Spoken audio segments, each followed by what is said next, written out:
Welcome, everyone, and thank you for joining us this afternoon.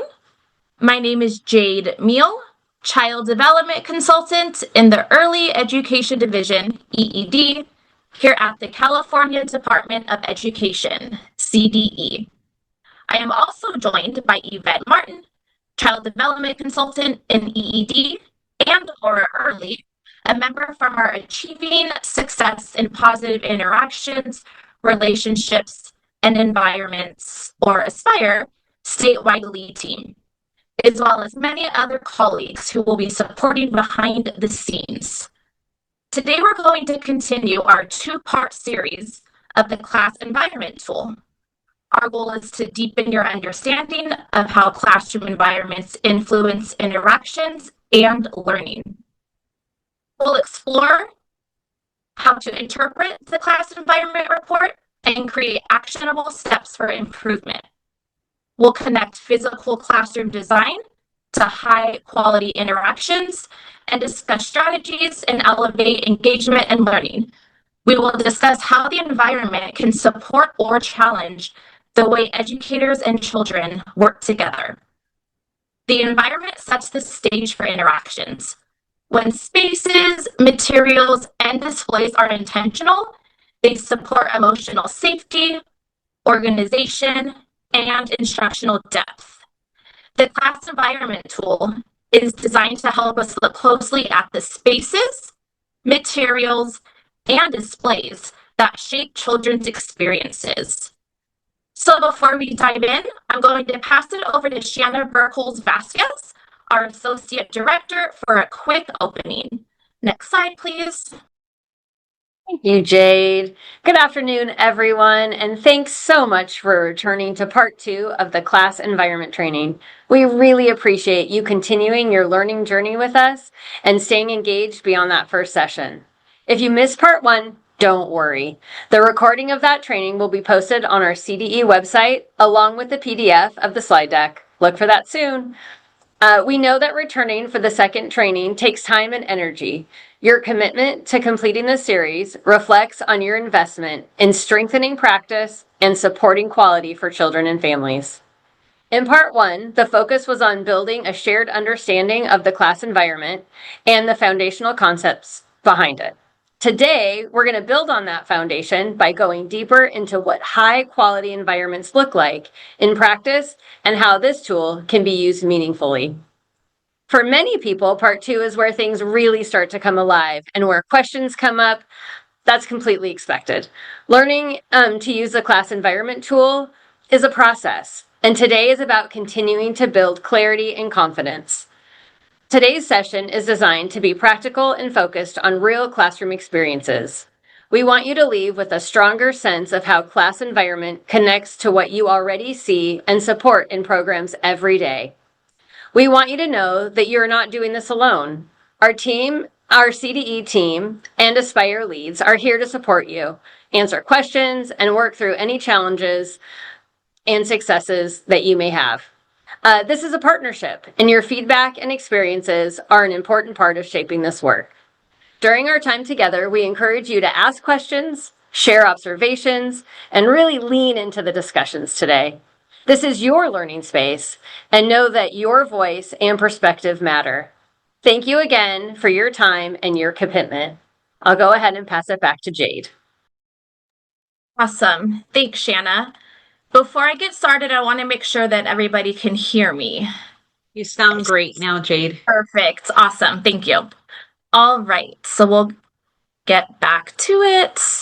So we would like to review a few things before we get started. Participation in this training does not fulfill the two-part class environment certification requirement necessary to become a certified class environment observer, as offered by Teachstone. The class environment workbook shared during this training is not the official class environment manual. The class environment workbook is designed specifically for this training and is not intended to be used to conduct class environment observations. The class environment tool and manual are copyrighted by Teachstone. The official class environment manual is the required resource for conducting class environment observations and must be obtained directly through Teachstone. And lastly, these materials are provided solely to support learning within this training and may not be reproduced or used as a substitute for the official class environment manual. Next slide, please. So here's our agenda for today's session. We'll start with an opening reflection to connect personally with the topic and set the tone. Next, we'll review the elements of the class tool and class environment so everyone has a clear understanding of how these frameworks work together. Then, we'll dive into the 3 class domains: emotional support, classroom organization, and instructional support. For each domain, we'll look at what it means, how the environment influences it, and strategies to strengthen your scores. After that, we'll talk about continuous quality improvement, how to use your class environment report to set goals and make meaningful changes. And then finally, we'll wrap up with resources and contact information so you know where to go for support after today. So before we jump into the content for today's training, someone from our team is going to drop the link to the slide deck and the class environment workbook for you to reference. Next slide, please. So let's begin our opening reflection. Next slide.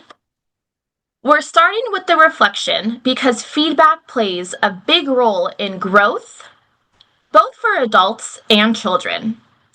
Thinking about your own experiences helps us connect to what children feel in learning environments.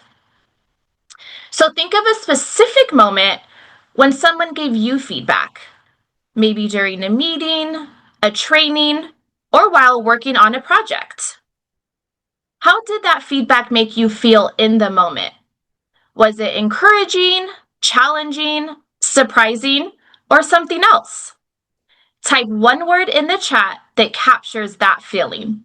It could be positive, neutral, or even uncomfortable. There's no wrong answer. Feedback can bring up a range of emotions. That's normal and part of the learning process. As we move forward, keep that feeling in mind. The way environments and interactions are structured can influence how feedback and learning feels for children. Next slide, please. So let's move on to the elements of the class and class environment. Next slide. On this slide, we're looking at how interactions and environment work together to shape learning experiences. The class tool focuses on the quality of interactions between educators and children, those warm, responsive exchanges that drive engagement and development. But interactions don't happen in isolation. The classroom environment sets the stage for those interactions. When spaces, materials, and displays are intentional, they create opportunities for meaningful engagement. This is where the class environment tool comes in. Unlike the class tool, which looks at interactions, class environment zeroes in on the physical setting, the arrangements, materials, and displays that support those interactions.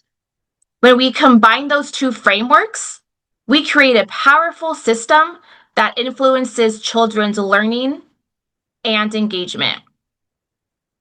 The environment opens the door, and interactions bring those opportunities to life. As we move forward, keep this in mind. High-quality learning doesn't happen by chance. It's the result of intentional design and responsive interactions. Think about your own classrooms. How does your environment support or challenge the way you all interact with children? Next slide, please. The class framework focuses on 3 key domains: emotional support, classroom organization, and instructional support. These domains describe the quality of teacher-child interactions that drive learning and development. Now, the class environment tool looks at something different, but equally important: the physical setting.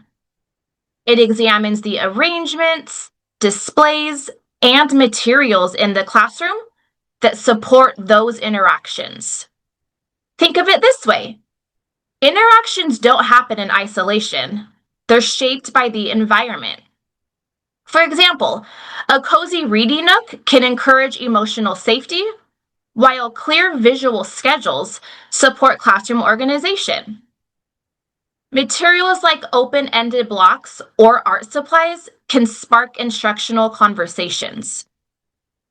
Throughout today's session, we will use these symbols to show which class environment items aligns with each class domain. For example, if you see the heart symbol, emotional support, and the chair symbol, arrangements, this arrangement item is supporting emotional support in the classroom. You will find these symbols throughout the entire presentation. These visual cues will help you make connections between the physical space and the quality of interactions. As we move forward, think about your own space. How does your environment support or challenge the way you interact with children? Next slide, please. All right, so the class framework is organized into 3 key domains, as we mentioned: emotional support, classroom organization, and instructional support.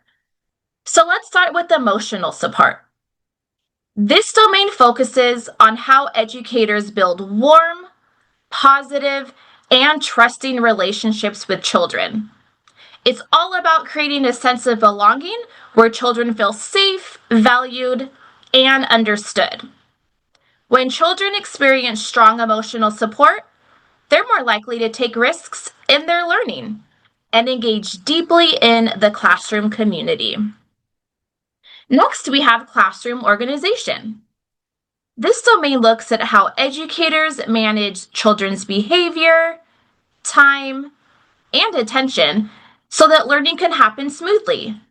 It's not about control. It's about creating an environment that helps children stay focused, interested, and productive. You'll see elements like clear expectations, effective routines, and smooth transitions reflected here. And then finally, instructional support. This domain focuses on how educators help children think, reason, and communicate more deeply. It's about going beyond basic knowledge, asking open-ended questions, encouraging problem solving, and supporting language development. Instructional support helps children connect ideas and develop critical thinking skills that extend beyond the classroom. Together, these 3 domains give us a full picture of what high-quality interactions look like: emotionally supportive, well-organized, and engaging. Next slide, please. So coding environment items help us quantify what we observe in the classroom setting. It provides a consistent way to interpret how well the environment supports interactions. The class environment tool is broken up into a 3-level scale: a score of 1, no, none, never, minimal or no evidence of the item. Score of 2 is few, some, or limited. Here, there's some evidence, but inconsistent or incomplete. And then a score of 3, most, many, varied. There's strong, consistent evidence across the environment. These scores are not for evaluation, but for guiding improvement. They help identify strengths and areas for growth in classroom design. This tool looks at consistency across items. This coding system applies to all domains: emotional support, classroom organization, and instructional support. It ensures that observations are objective and comparable. Understanding these codes will help us create targeted strategies for improvement, which we will share later in this session. Next slide, please. So we are going to do an icebreaker. So take a moment to imagine your classroom. Based on what you know about the class environment tool, what do you think the report would say about your space? Would it highlight cozy areas for emotional support, clear routines for organization, or maybe opportunities to add more open-ended materials for instructional support?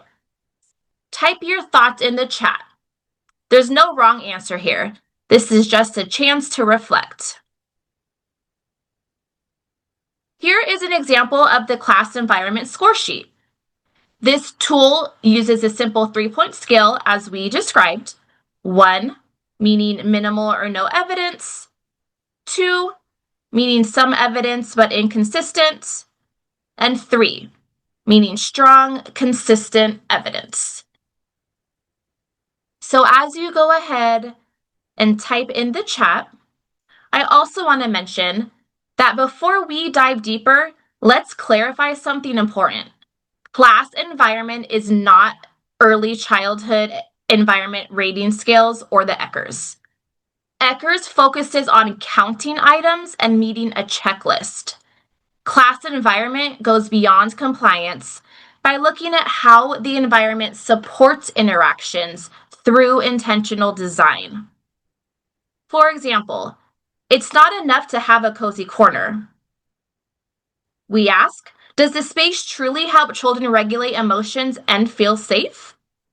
I'm seeing a lot of comments come in. Thanks for that. So we'll go on to our next slide. All right, so let's dive into the emotional support domain. Next slide, please. Emotional support is all about creating a classroom where children feel safe, valued, and connected. When we talk about emotional support in relation to the environment, we're thinking about how the physical space contributes to children's sense of belonging and comfort. For example, cozy spaces that encourage closeness, accessible materials that promote independence, and displays that celebrate children's identities all help build a warm, responsive climate. As we explore the environment items within this domain, think about how even small changes, like where furniture is placed or what is displayed at children's level, can significantly elevate emotional connection. Next slide, please. So now let's dive into the emotional support domain and the specific items we look for in the classroom environment. This domain focuses on creating a sense of belonging, building relationships, and ensuring emotional safety for every child. When children feel secure and valued, they are more likely to engage and take risks in their learning. There are 10 items in the emotional support domain. We begin with arrangements. We look for spaces that encourage cooperation, clear sightlines so educators can see all children, adult furniture that allows teachers to join children comfortably, and spaces for child privacy, like cozy corners for self-regulation. Space for cooperation. Do you have areas where children can work together easily? Sightlines. Can educators see all children and vice versa for a sense of security? Adult furniture. Is there seating that allows adults to join children comfortably? Space for child privacy. Are there quiet, cozy spaces for self-regulation? For displays, We want child-level visuals and displays of children's work. These help children feel recognized and celebrated. Child-level displays. Are visuals placed where children can see and interact with them? Displays of children or their work. Do we celebrate their identity and efforts? In materials, we check for child-accessible resources that promote independence. Child-accessible materials. Can children independently access what they need? And then finally, the multi-category items include adaptations for the children's participation, representation of diversity, and materials that support verbal expression. Adaptations for all children's participation are spaces and materials inclusive, representation of diversity. Do displays and materials reflect all cultures and identities? Materials for verbal expression. Are there tools that children help communicate their feelings and ideas? These elements aren't just about aesthetics that directly influence emotional safety and belonging. Even small changes, like adding a privacy nook or displaying children's artwork, can make a big difference in how supported children feel. As we move forward, think about your own classroom. Which of these items are strong in your space? Where might these be opportunities to improve? Next slide, please. Now let's talk about what your emotional support score really means. Each item in this domain is scored on a 3-point scale. A score of 1 means there's little or no evidence of that item in the classroom. A 2 means we see some evidence, but it's inconsistent or incomplete. And a 3 means strong, consistent evidence across the environment. It's important to remember these scores are not for evaluation. They're designed to guide improvement. Think of them as a roadmap to help us identify strengths and areas for growth. For example, if you scored a 2 on child privacy spaces, that tells us there's something there, but it could be stronger or more consistent. This scoring system applies across all class domains: emotional support, classroom organization, and instructional support. So we have a common language for understanding quality. As we move forward, keep in mind, the goal isn't perfection, it's progress. Later in this session, we'll look at practical strategies to move from a 2 to a 3. But for now, take a moment to reflect. Where do you think your classroom might score a 1, 2, or 3? Go ahead and jot down one area that you'd like to strengthen. Next slide, please. So let's look at this real classroom scenario. It's mid-morning circle time with 17 children, ages 3 to 5. The group transitions quickly from a lively music and movement activity to a read aloud. In the classroom, there's a cozy peace corner with soft seating and a feelings chart. But notice, it's positioned right next to the circle area with limited visual separation. During the transition, Ari, a 4-year-old who is sensitive to noise and changes, begins fidgeting and covers his ears. The lead educator notices and gestures towards the peace corner, saying, "You can take a break if you need." Ari moves to the corner, but it's still within earshot and sightline of the group. So, what do we see here? The educator recognized distress and responded promptly. That's a strength. There's also a designated space for calming down, which is great. But the support was reactive, and the environment didn't fully meet Ari's needs for privacy and quiet. There was no follow-up after Ari moved.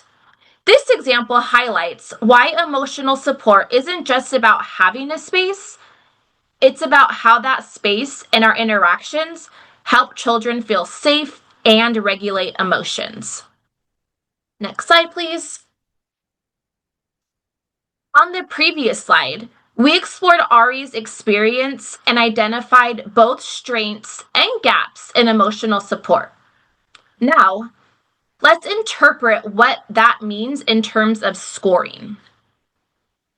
So a score of 2. This classroom scenario earned a 2 across multiple emotional support items. Why? Because while there was some evidence of support, like the educator noticing distress and offering a break, it wasn't consistent or fully effective. The peace corner existed but lacked visual or physical separation. Support was reactive rather than proactive.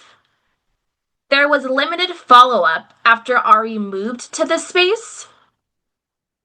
A score of 2 signals that the foundation is there, but improvements are needed to make emotional support strong and consistent. So now let's take about 5 minutes for an independent reflection. You are going to develop a plan for how you would help this educator move from a score of a 2 to a 3. Think about changes to the environment, proactive strategies, and follow-up steps. Go ahead and jot down your ideas, and then when you're ready, place them in the chat, and then we'll share a few. So we'll allow a few minutes for you all to reflect about how we can get this classroom and this domain from a 2 to a 3.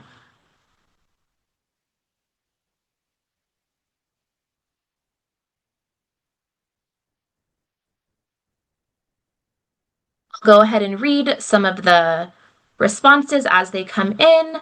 Pillows, visual aids, small chairs.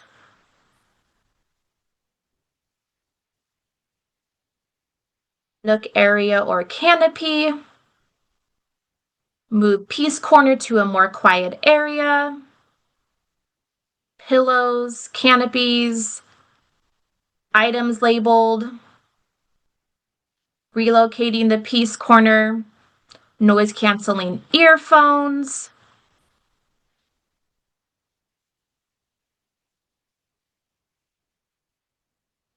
Add some books, relocate, have some social emotional learning materials, posters of children, pillows, teddy bears, books, puppets,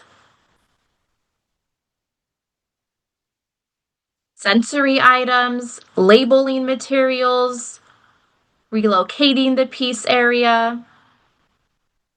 Awesome. Seen a lot of great answers come through. Great ideas. So as you can see, there are many ways to strengthen emotional support. On the next slide, we'll look at specific strategies that can help educators move from a 2 to a 3. Next slide, please. So now that we've looked at why this classroom scored a 2, let's talk about what it takes to move to a 3. This slide gives us practical strategies in 4 key areas. First, enhance the environment. We can start by improving the peace corner. Adding visual or physical separation makes it feel like a true calming space.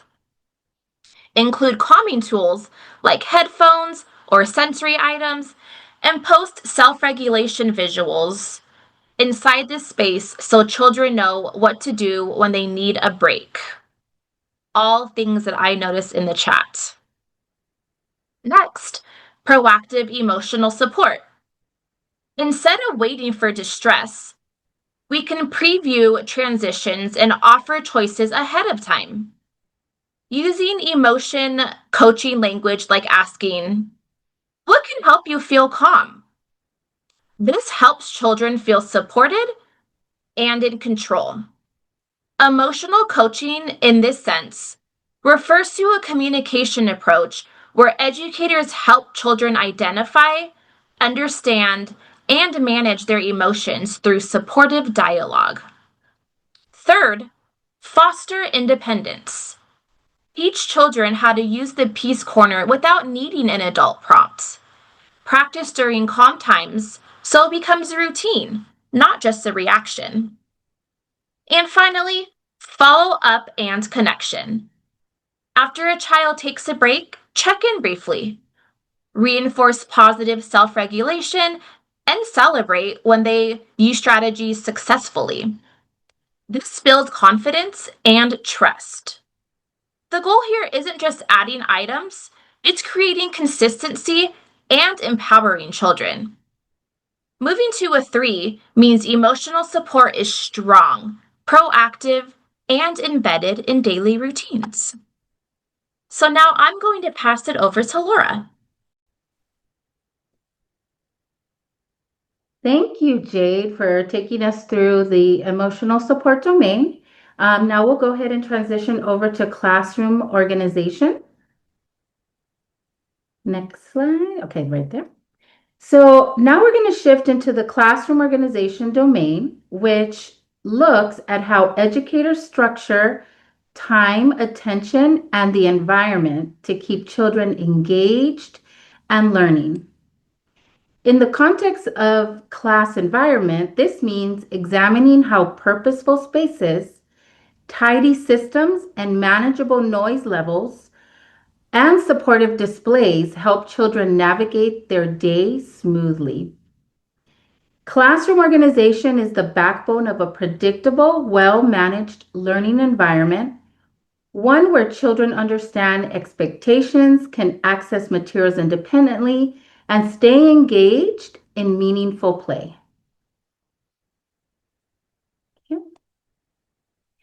So classroom organization is about creating a predictable, well-managed environment that supports positive behavior and active engagement.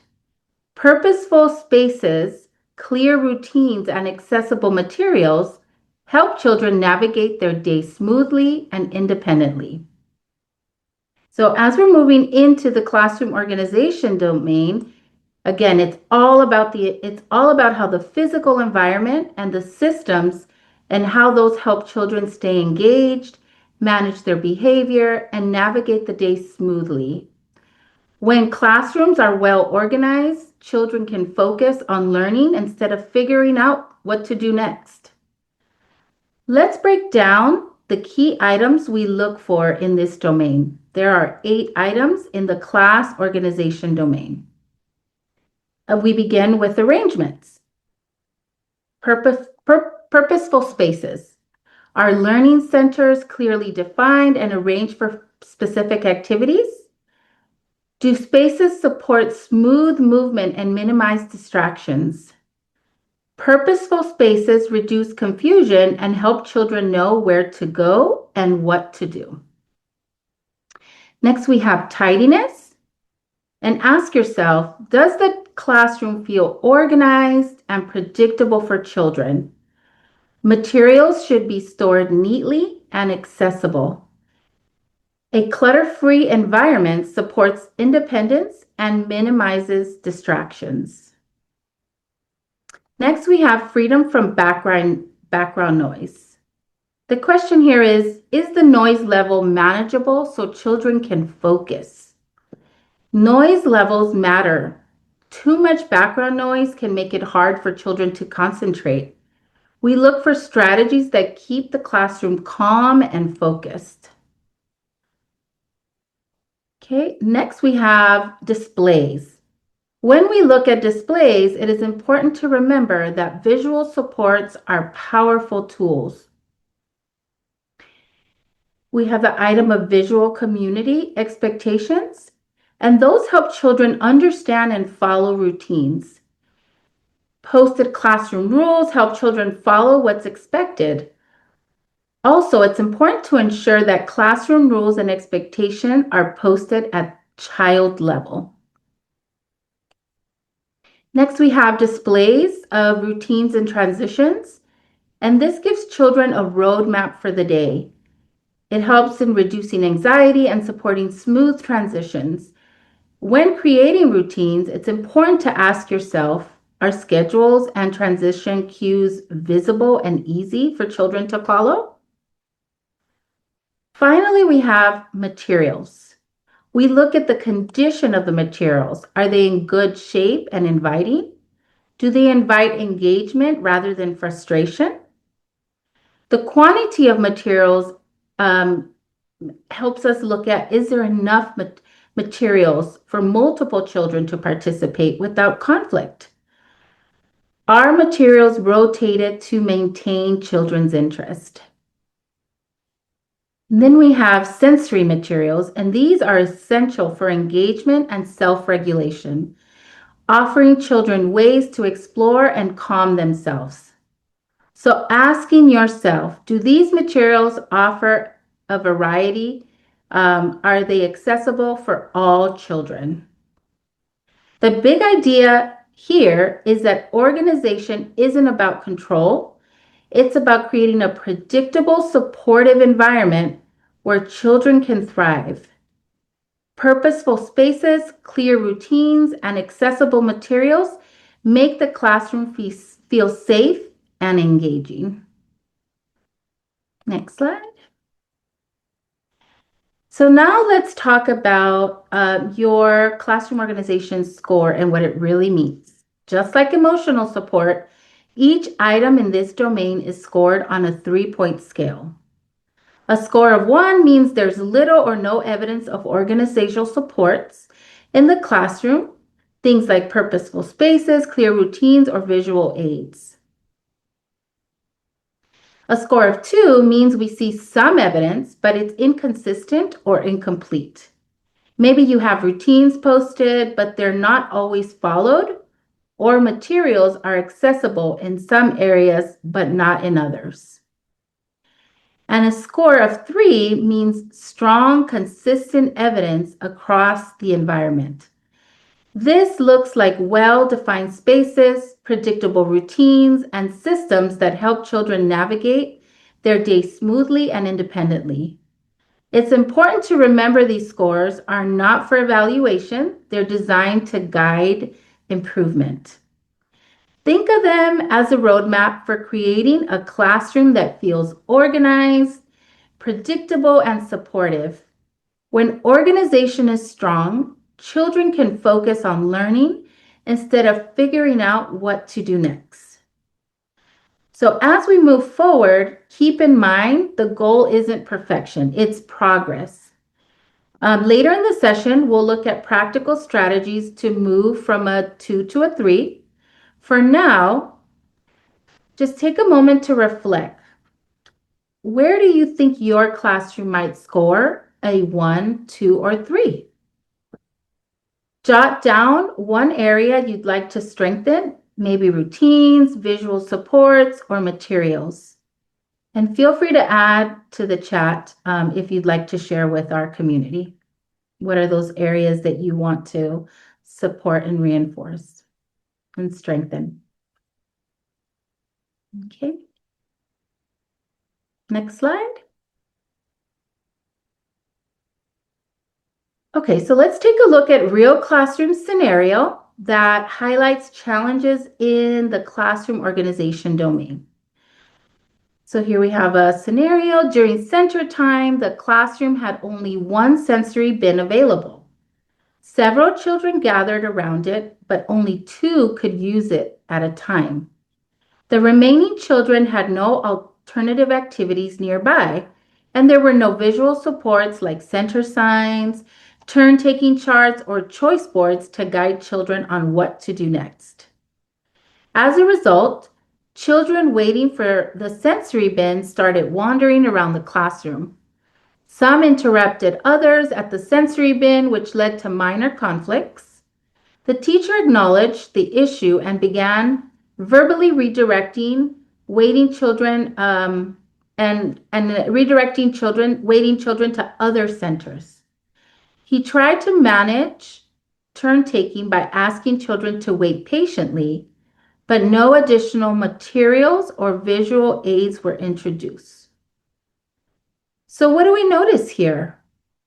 The sensory bin provided a hands-on learning opportunity, which was great. However, the lack of alternative activities and visual supports created challenges for engagement and behavior. Think about this. How might adding purposeful spaces, visual supports, and alternative activities prevent these issues? What strategies would you use to make this environment more organized and predictable? On the next slide, we'll look at why this classroom scored low and develop a plan to move from a score of 1 to a 3.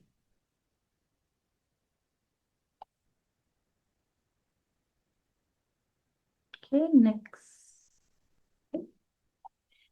Okay, so we just saw a classroom with only one sensory bin during center time. Several children crowded around it, while others waited with no alternative activities or visual supports, like center signs or choice boards.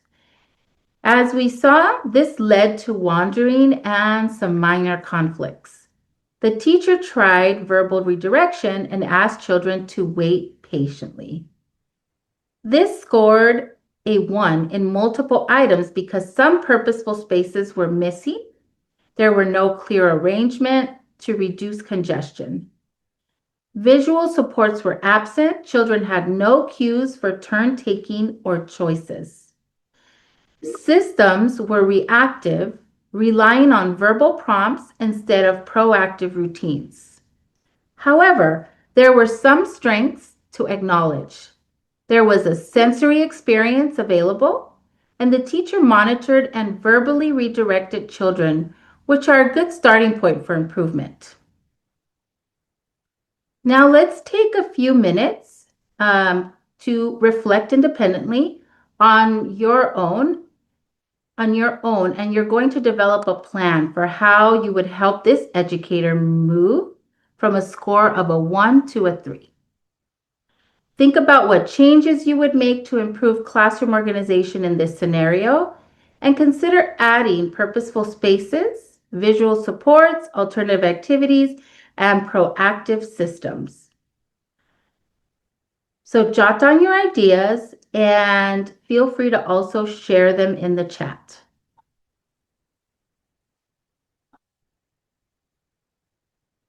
Utilizing a timer, adding Play-Doh as a choice or paint, various sensory activities and materials, labeling containers, using a timer, a sign-up sheet beforehand to manage wait time. These are wonderful. Labeling containers, making a wait list. Yes, I see a lot with the timer and a wait list. Having enough for everyone, absolutely. Using name tags. We'll try sensory stations that accommodate all students.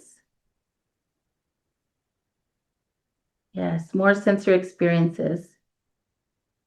These are wonderful. Thank you for sharing. And feel free to continue sharing your ideas in the chat. Okay, so now that we've looked at why this classroom scored a 1, let's talk about what it takes to move to a 3 in classroom organization. This is all about creating a predictable, engaging environment where children can navigate their day smoothly and independently. Let's start with enhancing the environment. Instead of just one sensory bin, adding multiple sensory options, like some of you also added in the chat, like a water table, Play-Doh, or textured materials. Rotating those materials weekly to keep interest high and engagement fresh. And make sure everything is organized and accessible so children can use them without needing constant adult support. Next, think about proactive classroom organization. Provide alternative activities for children who are waiting. such as puzzles, art trays, or quiet reading corners, using simple systems like timers or name cards for turn taking at popular centers, and arrange your centers to reduce congestion and promote smooth transitions. A lot of what you all already contributed into the chat, so thank you. The big idea here is that these strategies aren't just about adding materials. They create predictability, they reduce conflicts, and they help children stay engaged in meaningful play. When organization is strong, children can focus on learning instead of figuring out what to do next. We've explored strategies for enhancing the environment and organizing the classroom proactively. But creating a well-managed space isn't just about materials and systems. It's also about empowering children and maintaining connection. On the next slide, we'll look at how fostering independence and following up with children can take your classroom organization to the next level. Next slide. Okay. First, foster independence. Visual supports are powerful tools for helping children navigate the classroom without constant adult direction. Add center choice boards with pictures so children know what's available. Use turn-taking charts or name cards to make sharing materials fair and predictable. Add post-visual schedules for transitions so children can anticipate what's coming next. Next, follow-up and connection. After introducing these systems, model and practice routines for moving between activities. Circulate during play to guide children toward other centers and to keep engagement high. And don't forget to reflect. Ask yourself what worked well and adjust materials or supports based on children's interests. This is ongoing reflection that helps keep the environment responsive and effective. So the big takeaway here is that independence and connection go hand in hand. When children know what to do and feel supported, the classroom runs smoothly and learning opportunities expand.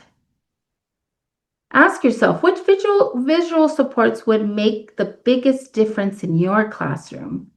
Perhaps choice boards, turn-taking charts, or visual schedules. Feel free to share your pick in the chat.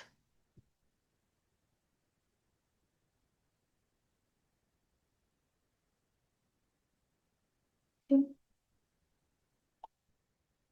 Visual schedules. Choice boards, wonderful. More choices, turn taking.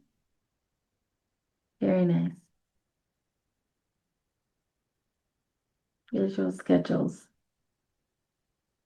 Thank you. Well, now I will close off and pass it over to Yvette Martin so she can take us through the instructional support domain. Thank you, everyone. Thank you so much, Laura, for sharing all of the amazing things that came in the chat and everyone's ideas. Okay, I will go ahead and take it on to our last domain, instructional support domain. Okay, so now we will shift into the instructional support domain. This domain focuses on how educators promote children's thinking, understanding, and language development. Within the class environment tool, we look at how the materials and displays in the classroom support these deeper learning experiences. Instructional support items help us examine whether children have access to materials that spark curiosity, that encourage problem solving, extend conversations, and promote rich exploration. Next slide.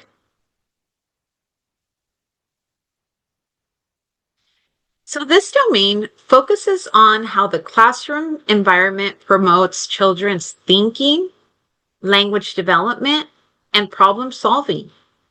It's not just about having materials. It's about whether those materials spark curiosity, and invite deeper learning experiences. This particular domain has 11 items, so we're going to look at those key items. It is important to ask yourself, do our classroom materials encourage children to ask questions, make connections, and engage in rich conversations? Well, let's look at the items.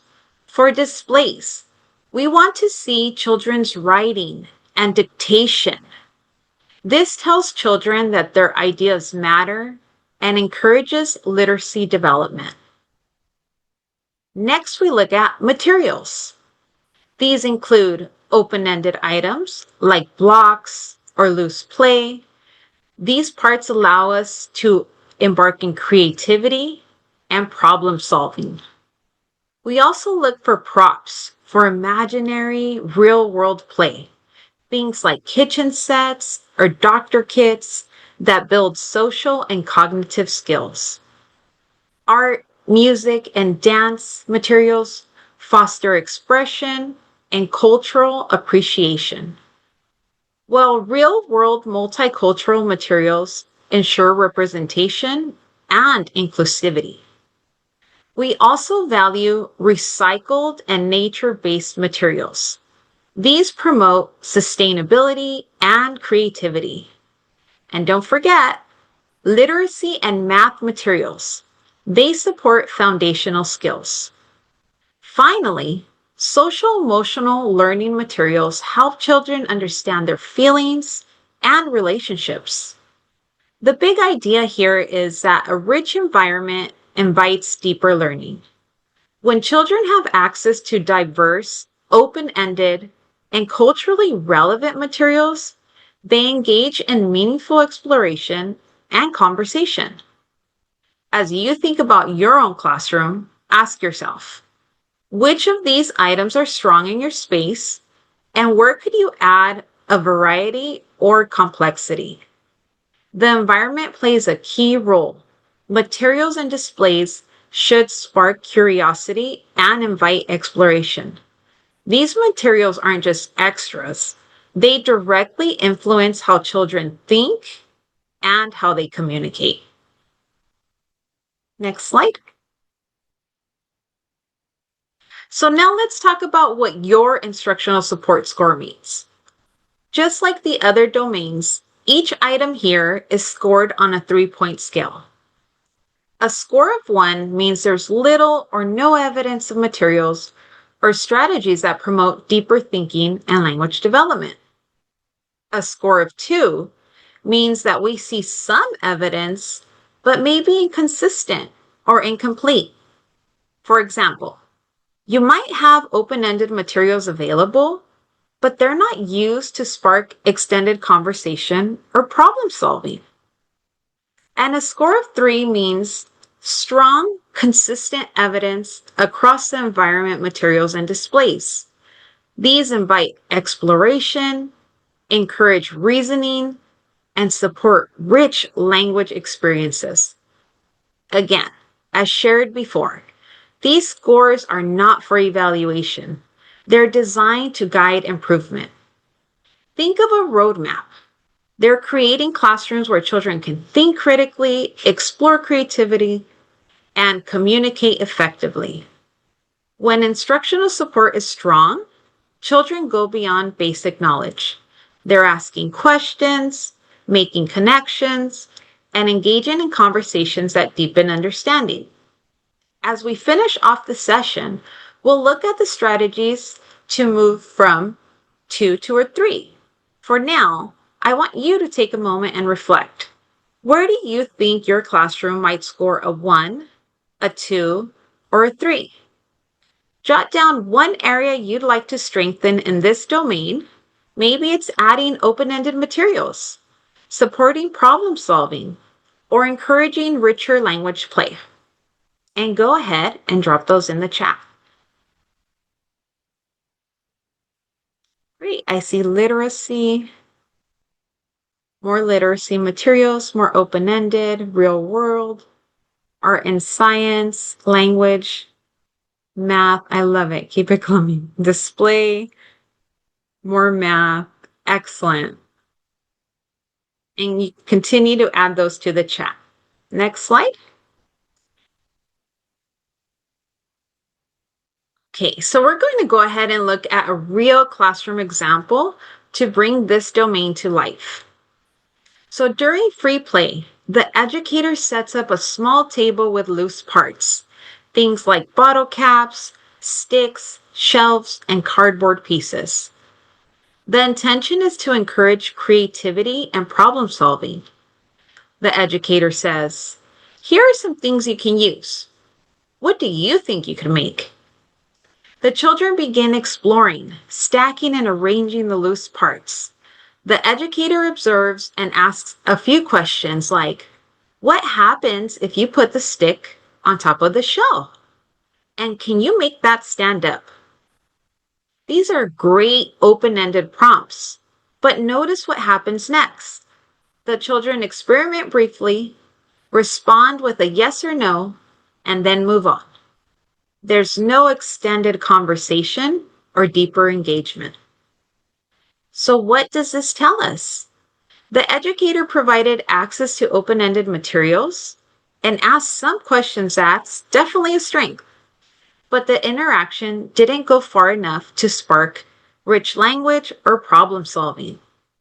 This particular classroom scored a 2 in multiple instructional support items because the evidence was there, but it was inconsistent and lacked depth.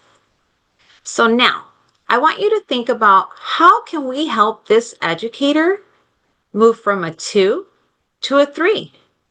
What strategies would make this experience more engaging and language rich? So go ahead and share some of those ideas with us in the chat.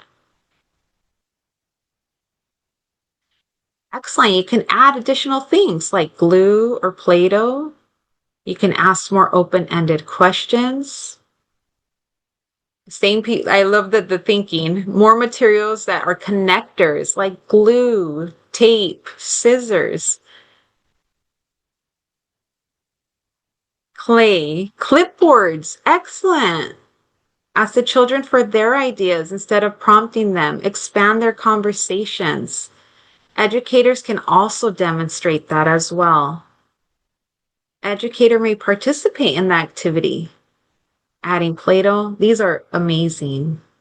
Thank you for sharing and keep bringing them in. Thank you. Okay, next slide.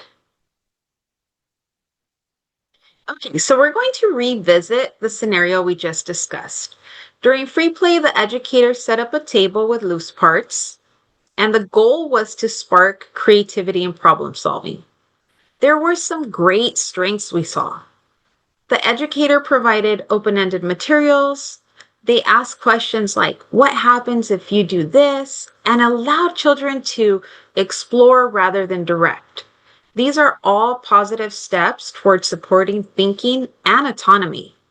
However, this classroom scored a 2 in multiple instructional support items. Why? Because the evidence was there, but it was not consistent. The questions did not lead to extended conversations or deeper engagement. Children responded briefly and moved on, and concepts like balance or stability were not introduced. So here's a big question. How do we engage and support? And how do we make this experience more rich? So I want you to go ahead and think about your classroom. How could you enhance your environment? What proactive prompts or language could you use? Think about how you foster independence and follow up after play. When you're done jotting down your ideas, feel free to drop one of them in the chat.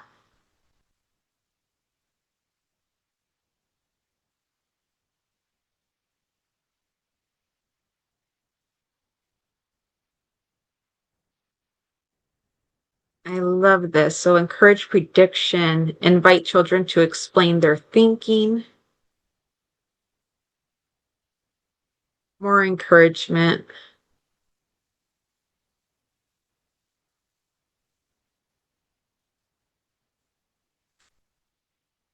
Intentional conversations. Think of how children might use the materials, expand on the activity. Excellent. Great ideas. I see some great strategies coming through. On the next slide, we'll look at practical examples that align with what you've shared and add some complexity to the materials. So next slide. Perfect. Develop a plan. Okay.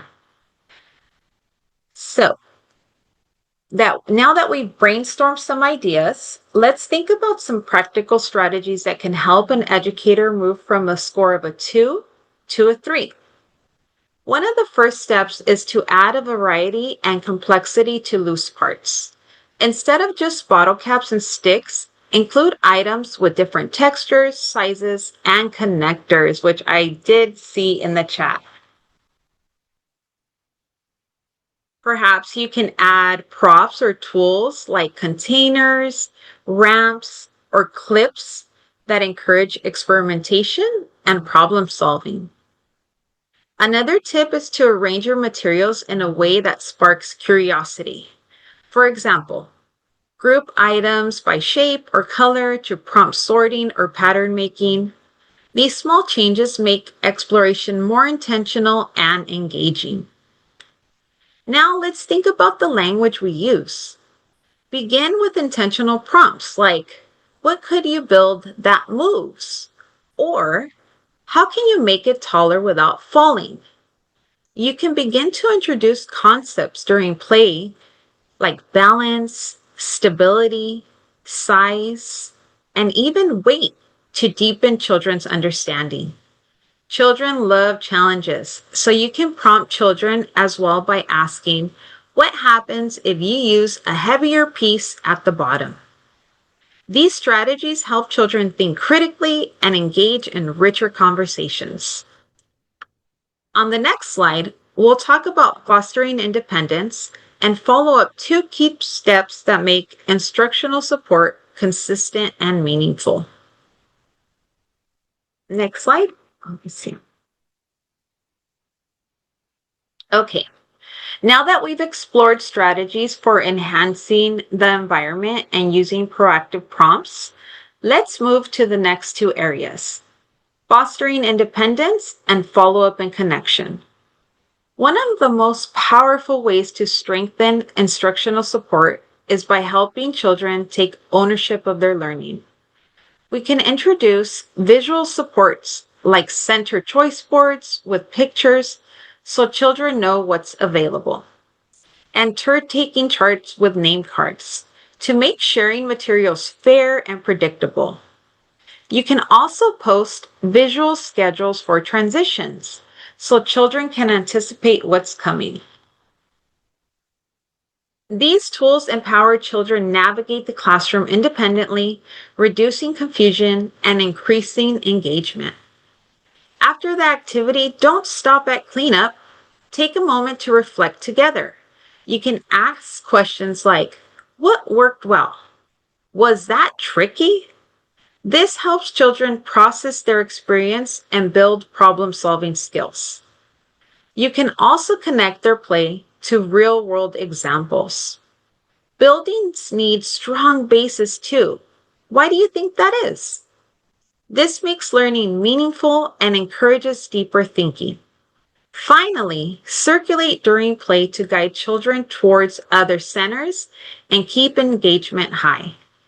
And remember to adjust materials or support based on what you observe, reflection that keeps the environment responsive.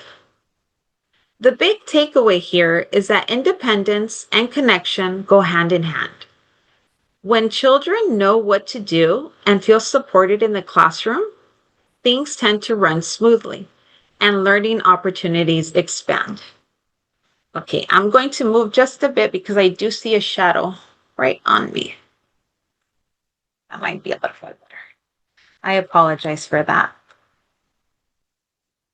So now we're going to transition a bit into continuous quality improvement. And I had noticed in the chat 2 particular things. One was if we complete the class environment when children are not present. And yes, you are able to complete a lot of the class environment when children are not present. However, there are pieces that you can complete when children are there. You can see how they're engaged in the materials and in the environment. And the second piece was that we look at the class environment tool on its own. Our trainings today and last week were really focusing on how the environment plays such a key role when we're thinking about interactions. So interactions and environment do go hand in hand. I just wanted to preface that as we begin with the continuous quality improvement. Okay, next slide. Okay, so now that you've explored the class environment tool and scoring, let's talk about how we use those results for continuous quality improvement. The first step is to analyze data trends. This means looking at your classroom scores across all three domains: emotional support, classroom organization, and instructional support, and asking, what patterns do we see? Are certain domains consistently lower across classrooms? For example, maybe instructional support scores tend to be lower than emotional support. Identifying these patterns helps us focus our improvement efforts where they'll have greatest impact. We also want to look at classroom-specific trends. Some classrooms may have strong emotional support, but need more work on organization. Others might need strategies to deepen instructional interactions. These insights allow us to create tailored action plans instead of one-size-fits-all approach. Remember, the goal isn't just collecting data. It's using it to drive meaningful change. This analysis will set the stage for the next step: creating SMART goals and strategies to strengthen quality across your program. As you review your own data, think about this question: which domain stands out as an area for growth in your classroom or in your program?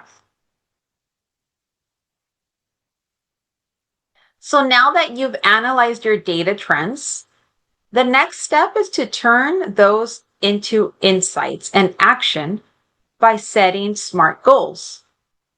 SMART stands for specific, measurable, achievable, relevant, and time-bound. First, we'll look at specific. You want to choose one or two items to focus on rather than trying to improve everything at once. You might want to target instructional support if that's an area you want to focus on.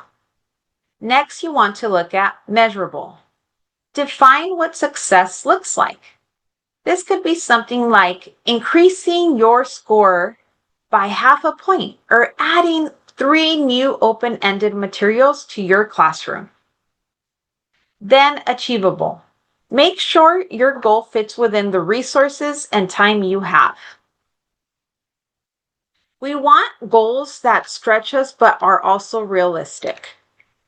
Fourth, is it relevant? Connect your goals to program priorities and child outcomes. Ask yourself, how will this improvement benefit children's learning and engagement? Finally, you want to look at time-bound. Set a timeline for progress checks. For example, plan to review changes in a 6-week time period or adjust if needed. As you think about your own classroom or program, consider, what's one SMART goal you can set based on the data you have? Once you've set SMART goals, the next step is to monitor and adjust. Continuous improvement isn't a one-time effort, it's an ongoing process. Start by scheduling regular check-ins to review progress. These can be quick in team meetings or individual reflections to see what's working and what needs tweaking. As you review, be ready to adjust strategies based on data and teacher feedback. Sometimes what looks good on paper needs fine-tuning in practice. Flexibility is key to making improvement sustainable. And don't forget, this is my favorite part. Celebrate the successes. Recognize even small wins, whether it's a classroom that improved on one item or a teacher who tried a new strategy.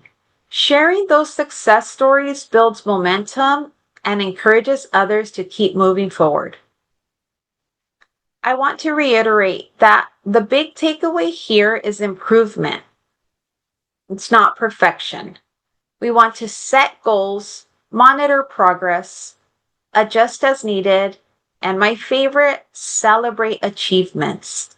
This keeps quality growth consistent and meaningful across your program. Before we share the resources, I want to take a moment to thank everybody for joining us today. We're so thankful for the involvement. I see so much in the chat, and I love the shared community. This has been something we've really enjoyed. We will go to the next slide so you all can see some of the resources, and we will also drop those in the chat. We did want to share that we do have a new class inbox at CDE. The class inbox is EED class, CLASS, at cde.ca.gov. If you want a certificate for today, and if you attended last week, please email that class inbox and request a certificate. Once again, thank you all for joining us on this. Some was rainy, now sunny based on the shadow, but we're really thankful that all of you joined us today. We hope you have a great rest of your day. Thank you all.